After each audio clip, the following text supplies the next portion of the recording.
आज खर्चा पानी में हम बात करेंगे चीन में छाए रियल एस्टेट संकट की। जानेंगे कि क्या चीन के प्रॉपर्टी बाजार में आए संकट के बादल से चीन आर्थिक बर्बादी की तरफ बढ़ रहा है। रियल एस्टेट क्राइसिस का चीन समेत दुनिया के बैंकों पर क्या असर होगा, साथ ही समझेंगे कि भारत पर इसका क्या असर होगा। नमस्कार, मेरा नाम है दिव्यांशी और आप देख रहे हैं खर्चा पानी।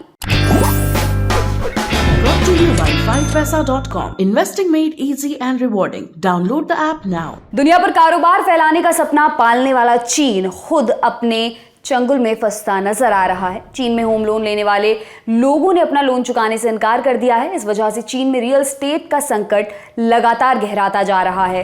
कोरोना के चलते पहले से ही चीन की इकोनॉमी खतरे में है। अब ये और बड़ा झटका माना जा रहा है। चीन में पिछले 3 साल से प्रॉपर्टी बाजार में आई मंदी और सख्त नियमों के वजह से रियल एस्टेट कंपनियां काफी घाटे में चल रही हैं और पैसों की कमी की वजह से रियल एस्टेट कंपनियों का कामकाज ठप पड़ा है।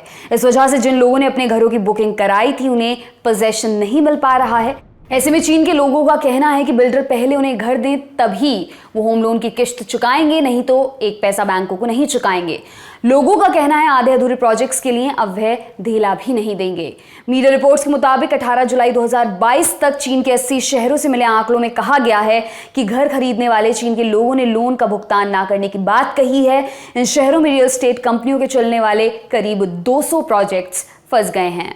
अब विस्तार से समझते हैं कि आखिर चीन में रियल एस्टेट संकट है क्या और यह ड्रैगन को आर्थिक बर्बादी की तरफ कैसे ढकेल सकता है।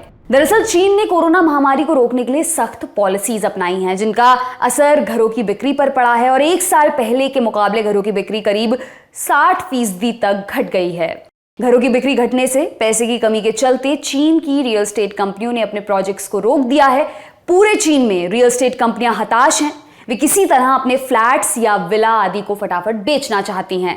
इसके चक्कर में इन कंपनियों ने घर खरीदारों को कई सारे लुभावने ऑफर दिए। इतना ही नहीं, बिल्डर्स ने डाउन पेमेंट के रूप में गेहूं, लहसुन और तरबूज आदि तक लिया। इसके बावजूद भी कंपनियों को ज्यादा खरीदार नहीं मिले, क्योंकि कोरोना के चलते करोड़ों की संख्या में लोगों को नौकरियां गंवानी पड़ी हैं और इस वजह से लोग रियल एस्टेट में निवेश करने से बच रहे थे। इसके अलावा फंड की कमी से रियल एस्टेट कंपनियों के जब प्रोजेक्ट पूरे नहीं हुए तो लोगों ने होम लोन का पेमेंट रोक दिया। इस वजह से चीन में रियल एस्टेट क्राइसिस गहरा गया। इस बारे में आज हमने बिजनेस स्टैंडर्ड समाचार पत्र के कंसल्टिंग एडिटर शुभमोय भट्टाचार्य जी से बात की। आइए उन्हें सुनते हैं। चाइना और इंडिया में फर्क ये है कि चाइना में लोगों को इनकम गैप ऑलमोस्ट गारंटीड है और गारंटीड रहता था, क्योंकि ज्यादातर लोगों का जो इनकम है वो ऐसे कंपनियों में है जिनका पूरा दारोमदार सरकार का, और इसी वजह से चाइना में एक इनकम, जिसे कहते हैं इनकम डिस्ट्रीब्यूशन का प्रोफाइल बन गया है कि वहां पे लोग इनकम करते हैं, खर्च करते हैं। आज का जो पैसा मिला उसी से वो खर्च करते हैं। यानी कि हमारे देश में हम एक चीज जो बहुत बड़ा चीज मान के चलते हैं, सेविंग्स करना। सेविंग्स चाइना में उसको इनकरेज नहीं किया जाता था। इसके बहुत सारे वजह, लेकिन मूल बात यह है कि लोगों के पास इनकम चूंकि गारंटीड था, इसलिए सेविंग्स की जरूरत को वहां पे महसूस नहीं किया गया। अब जब कोविड आया तो सबसे बड़ा रिस्क ये पैदा हुआ कि बहुत सारे एंटरप्राइजेस, सरकारी एंटरप्राइजेस, गैर सरकारी एंटरप्राइजेस, इन सब के कामकाज ठप हो गए। तो जब ठप हो गए तो नेचुरली सरकार की तरफ से उनका कोई ऑल्टरनेटिव नहीं दिया गया। तो लोगों के लिए दिन चलाने के लिए सिर्फ अपनी जो इनकम है उसी पे वो लोग डिपेंडेंट थे। उनके पास कोई सेविंग्स नहीं था। तो वो लोग सेविंग्स जब नहीं है तो फिर लोग कहाँ से पैसा लाएंगे अपने जो लॉन्ग टर्म इन्वेस्टमेंट्स या लॉन्ग टर्म जो खर्च है उनका भरपाई करने के लिए, और जिनमें सबसे बड़ा एक चीज है हाउसिंग लोन। तो हाउसिंग लोन का हाउसिंग लोन को मीट करने के लिए लोगों के पास सेविंग्स नहीं है, इनकम नहीं आ रहा है, बिकॉज सारे कंपनियां बंद है। तो एक महामारी, एक महाक्राइसिस के हिसाब से वो चाइना में परिदृश्य हुआ है। और वही हमें दिख रहा है कि लाखों में, करोड़ों में लोगों के पास ये क्राइसिस आ गया है कि लोगों के पास इनकम नहीं है और वो अपना इंस्टॉलमेंट पे नहीं कर पा रहे हैं।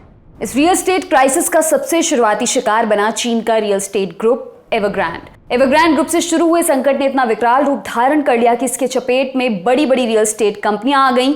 चीन का यह संकट कितना गहरा है इसका अंदाजा आप ऐसे लगा सकते हैं कि जीएफ सिक्योरिटीज और डॉयचे बैंक के एनालिस्ट के मुताबिक अधूरे प्रोजेक्ट्स में चीनी बैंकों के 296 अरब डॉलर फंसे हुए हैं। यह रकम उत्तर प्रदेश की कुल अर्थव्यवस्था के साइज से भी ज्यादा है। इसलिए इस बात का डर सता रहा है कहीं ये चीन की अर्थव्यवस्था को डुबो ना दे। आपको बता दें कि 2008 में अमेरिका से शुरू हुई मंदी का कारण भी वहां की रियल एस्टेट सेक्टर था। चीन में लोगों का करीब 70% पैसा प्रॉपर्टी में लगा है। इसमें बैंक लोन 30 से 40% के आसपास है। लोकल गवर्नमेंट के रेवेन्यू में जमीन की बिक्री की हिस्सेदारी 30 से 40% है। National bureau of economic research की एक रिपोर्ट के मुताबिक 2020 में चीन की कुल जीडीपी में रियल एस्टेट सेक्टर की हिस्सेदारी करीब 1/3 थी। एवरग्रांडे ग्रुप इकलौता रियल एस्टेट ग्रुप नहीं है जो संकट में है। फैंटास्किया होल्डिंग्स, सिनिक होल्डिंग ग्रुप और मॉडर्न लैंड रियल एस्टेट समूह की हालत भी काफी खस्ता है। ये कंपनियां या तो डिफॉल्ट कर चुकी हैं, उस तरफ बढ़ रही हैं। इसके अलावा चीन की तीसरी सबसे बड़ी रियल एस्टेट कंपनी सुनक भी इस क्राइसिस का शिकार हो चुकी है।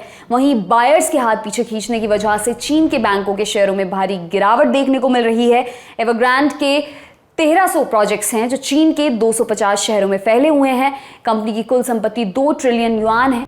ये चीन की जीडीपी के 2% के आसपास है। इस बारे में एक्सपर्ट का नजरिया भी सुनते हैं। चाइनीज रियल एस्टेट कंपनियां, बहुत सारी कंपनियों के बॉन्ड्स, इनके जो डेट पेपर्स, वो दुनिया के बाजारों में ट्रेड किया जाता है और ये दुनिया के बाजार के लिए एक बहुत बड़ा सोर्स ऑफ इन्वेस्टमेंट्स।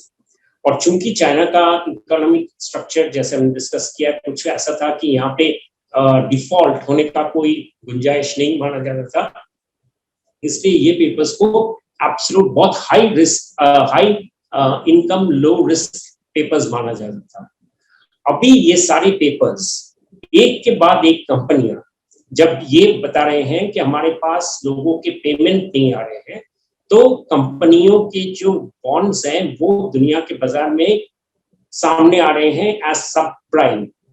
ये आवाज हमने, ये लफ्ज हमने अमेरिका में जब 2008-9 में जब गड़बड़ हुआ था, वहां भी हमने ये वाला शब्द सुना था, लेकिन उस वक्त आइडिया था कि ये सिर्फ अमेरिका में हो सकता है।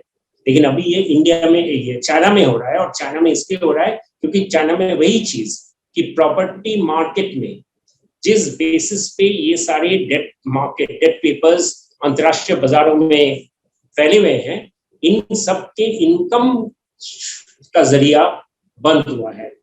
और कितना बंद हुआ है, इसका सबसे बड़ा खतरा यह है कि इसका कोई स्टैटिस्टिक्स नहीं है। आपको याद होगा साल की शुरुआत में एवरग्रैंड और इस तरह के एक और चाइनीज कंपनीज के बारे में जब रिपोर्ट्स आए थे, उस वक्त चाइना में मोटा मोटी बोला गया था कि चाइनीज गवर्नमेंट इसको हैंडल कर लेंगे। लेकिन इस वक्त ऐसा कोई दृश्य हमें सामने नहीं मिल रहा है, क्योंकि इनका स्केल इतना बड़ा है कि चाइनीज सेंट्रल बैंक के लिए कोई रेस्क्यू करना इन सबको, और इतने बड़े कगार पे रेस्क्यू करना करीब असंभव चीज।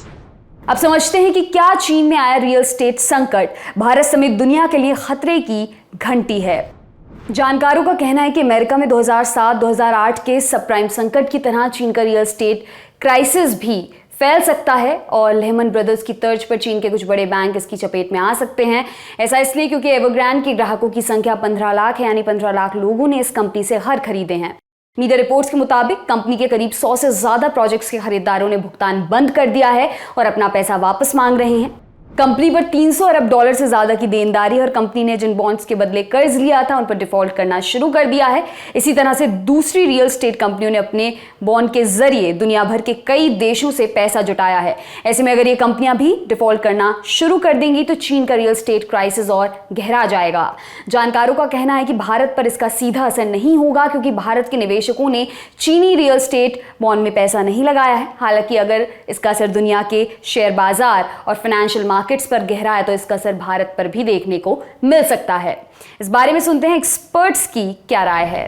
अमेरिका में यही चीज हुआ था कि जो रेसिडेंस बैक्ड मॉर्गेजेस थे, आरएमबीएस, उन सारे सिक्योरिटीज के वैल्यूएशन एकदम डूब गए थे। उसके ऊपर किसी को कोई भरोसा नहीं था और वो अपने साथ चलते हुए लेमन ब्रदर्स जैसे बड़े कंपनी और साथ में बड़े इंश्योरेंस कंपनीज जैसे AIG वगैरह इन सब कंपनीज को लेकर डूबे थे। अभी अंतरराष्ट्रीय बाजारों में फिर से वही रिस्क है कि ये अभी चाइना से सब प्राइम आ रहा है और ये चाइनीज सब प्राइम कितना बड़ा हो सकता है, फिलहाल इसका अभी जस्ट जिसे कह रहे हैं कि स्टैटिस्टिक्स जब जैसे आ रहा है तो उसके साथ साथ कुछ लेखा जोखा होना शुरू हुआ है, लेकिन अभी भी हमारे पास डेटा ये नहीं अवेलेबल नहीं है कि कितने सारे चाइनीज मॉर्गेज बायर्स हैं, उसके कितने परसेंटेज रिपेमेंट करने से मजबूर है, और साथ में उनके लिए चाइनीज गवर्नमेंट क्या रेस्क्यू स्टेप्स करने के लिए, जैसे अमेरिका में जैसे फैनी मे और फ्रेडी मैक जैसे कंपनीज के पीछे अमेरिकन गवर्नमेंट आके खड़े हो गए थे, उस तरह से चाइनीज गवर्नमेंट आके खड़े होंगे या नहीं और किस हद तक खड़े होंगे, इसका अभी तक फिलहाल कोई भी एस्टिमेट नहीं है। तो इसीलिए अंतरराष्ट्रीय बाजारों में रेसिडेंस बॉन्ड मार्केट में हलचल है, और अगर उसके चलते इक्विटी मार्केट में भी इसके बारे में कंसर्न है। और इंटरेस्टिंग बात यह है कि अभी ये अगस्त महीना होने वाला है, 2008 का ये क्राइसिस आया था सितंबर 2008 में। अभी सितंबर अभी हमारे सामने एक महीना के करीब है। Let's hope we don't see another black September. भारतीय मार्केट में इस तरह के बॉन्ड पेपर्स के सब्सक्रिप्शंस नहीं। भारतीय कंपनियां प्रैक्टिकली कोई भी कंपनियां इन चाइनीज पेपर्स में बॉन्ड पेपर्स में इन्वेस्ट नहीं किए हैं। बहुत सारे वजह है, but short of it is कि नहीं किए हैं, इसलिए फर्स्ट ऑर्डर इम्पैक्ट भारतीय मार्केट में नहीं आएगा। लेकिन ये बात है कि अगर दुनिया में इक्विटी और बॉन्ड मार्केट में अगर डिस्टर्बेंसेस आते हैं और डिस्टर्बेंसेस का स्केल बढ़ता जाता है तो निश्चित ही भारतीय मार्केट पर भी उसका असर है। तो ये था आज का खर्चा पानी। ये बुलेटिन आपके लिए लिखा था हमारे साथी प्रदीप यादव ने। आप अपनी राय यहाँ कमेंट बॉक्स में जरूर दें। अगले एपिसोड तक अपना खूब ख्याल रखें। शुक्रिया।